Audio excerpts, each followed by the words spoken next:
మనకు మంచి అనిపించింది, ఎదుటోడికి ఏమవ్వదండి, మంచి అనిపిస్తామా? ఈ లోకంలో మనుషులు ఎలాగుంటారంటే, వినండి అమ్మ, 99 మంచి పనులు చేసి ఒక్క తప్పు జరిగిందనుకో, ఈ మనుషులందరూ దేన్ని ఎత్తి చూపిస్తారు?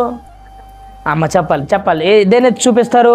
ఆ తప్పునే చూపిస్తారు. కానీ మనం ఆరాధిస్తున్న దేవుని నీతి ఎలాంటిదో తెలుసా? మనలో 99 పాపాలు ఉన్నా ఒక్క మంచి ఆలోచన నీలో ఉంటే, ఆ మంచి ఆలోచన బట్టి నిన్ను ఆయన రక్షణ వాడలోకి నడిపించగలిగిన గొప్ప దేవుడు ఆయన. హల్లెలూయా.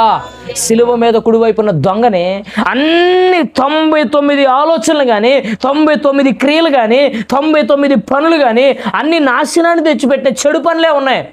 ఆ కుడివైపున దొంగ చేసిన పని ఒకే ఒక్క మంచి పని ఏంటో తెలుసా? చచ్చిపోయే ఒక లాస్ట్ మినిట్లో దేవుని దగ్గర తన తప్పు తాను తెలుసుకొని క్షమాపణ అడిగాడు. నేడు నీవు నిశ్చయముగా నాతో కూడా పరదేశులో ఉంటావని దేవుడు వాగ్దానం చేశాడు. స్తోత్రం చెబుదామా?